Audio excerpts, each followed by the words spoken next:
Subscribe to my channel and press the bell icon for the latest update. আসসালামু আলাইকুম everyone, welcome to my channel juice কিচেনে। আজ আমি আপনাদের তৈরি করে দেখাবো সাদা পোলাও বা প্লেন পোলাও।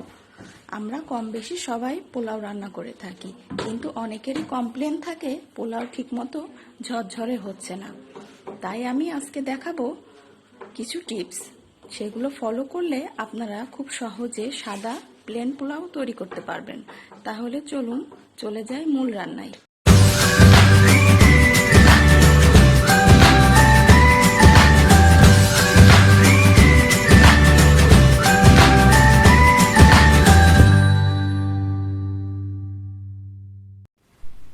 পোলাও রান্নার জন্য এখানে আমি চিনি গুঁড়া চাল নিয়ে নিয়েছি 3 কাপ।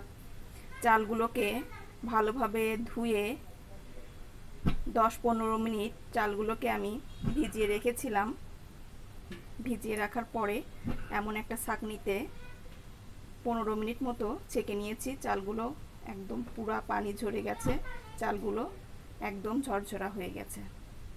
এখন আমি চালগুলোকে ভেজে নেব। এখানে আমি চালগুলোকে ভাজার জন্য একটা হাঁড়ি বসিয়ে নিয়েছি। তাতে 1/3 কাপ দিয়ে দিয়েছি সয়াবিন তেল, আর দিয়ে দিচ্ছি 1 চা চামচ ঘি। আপনারা চাইলে ঘিটা বাদ দিতেও পারেন, শুধু তেল দিয়েও চালটা ভেজে নিতে পারেন। আর তার সাথে দিয়ে দিব এখানে কিছু গরম মশলা, তেজপাতা 1টা, 3টা এলাচ, 2-3টা দারচিনি আর 4-5টা লবঙ্গ। এগুলোকে ভাজা হয়ে গেছে। এখন আমি যেই পোলাও চালটা পানি ঝরিয়ে রেখেছিলাম সেই চালটা এখন আমি ঢেলে দেব। আমি এখানে চিনি গুঁড়া পোলাও চাল নিয়েছি, আপনারা চাইলে বাসমতি চাল দিয়েও এই পোলাওটা করতে পারেন। এবার খুব অল্প আঁচে চালগুলোকে আমি ভেজে নেব। এখন আমি দিয়ে দিব 1 টেবিল চামচ রসুন বাটা আর 1 টেবিল চামচ আদা বাটা। এবার চালের সাথে এই আদা রসুন বাটাটাও ভেজে নেব। খুব অল্প জালে এটাকে ভেজে নিতে হবে 4-5 মিনিট। 4-5 মিনিট চালটা ভেজে নিয়েছি। চালের কালারটাও অনেকটা সাদাটে হয়ে গেছে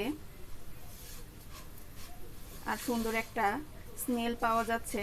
তখনই বুঝবেন চালটা ভাজা হয়ে গেছে। এখন আমি পানি দিয়ে দিব এখানে যেহেতু আমি 3 কাপ চাল নিয়েছি, যেই কাপ দিয়ে আমি চালটা মেপে নিয়েছিলাম সেই কাপ দিয়েই পানি দিয়ে দিচ্ছি। এখানে 5 কাপ গরম পানি দিয়ে দিলাম, 5 কাপ, আর দিয়ে দিলাম 1 কাপ লিকুইড দুধ। আপনারা চাইলে পুরাটা পানি দিয়েও করতে পারেন, দুধটা নাও দিতে পারেন, তবে দুধটা দিলে পোলাওর টেস্টটা ভালো আসে। এর সাথে এখন আমি দিয়ে দিব স্বাদ মতো লবণ, আর দিয়ে দিব কিছুটা পেঁয়াজ বেরেস্তা।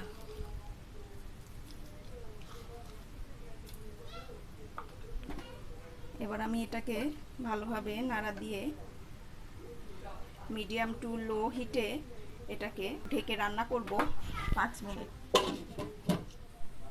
প্রায় 5-6 মিনিট জাল দেওয়ার পরে চালগুলো অনেকটাই সিদ্ধ হয়ে গেছে। এ পর্যায়ে আমি দিয়ে দিব 4-5টা কাঁচামরিচ। এবার একটু উল্টে পাল্টে নাড়া দিয়ে উপর থেকে চালগুলোকে একদম সমান করে দিতে হবে।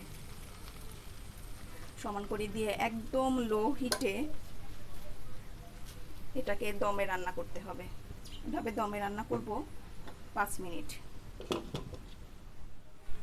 5 মিনিট পোলাওটা দমে রাখার পরে এবার নিচ থেকে উল্টে পাল্টে নিচের ভাতগুলো উপরে দিব, আর উপরের ভাতগুলো নিচে এভাবে একটু উলট পালট করে দিয়ে আবারও ঢাকা দিয়ে আমি 5 মিনিট দমে রাখবো। 5 মিনিট পর দেখুন পোলাওটা কি ঝরঝরা হয়েছে, আপনারা দেখে নিশ্চয়ই বুঝতে পারছেন। এখন আমি চুলাটা অফ করে দিলাম আর ঢেলে নেব পরিবেশন পাত্রে। তৈরি হয়ে গেল খুব সহজে সাদা পোলাও বা প্লেন পোলাও। রেসিপিটি অবশ্যই বাসায় ট্রাই করবেন, আর ভালো লাগলে লাইক, কমেন্ট, শেয়ার করে পাশে থাকবেন। ধন্যবাদ।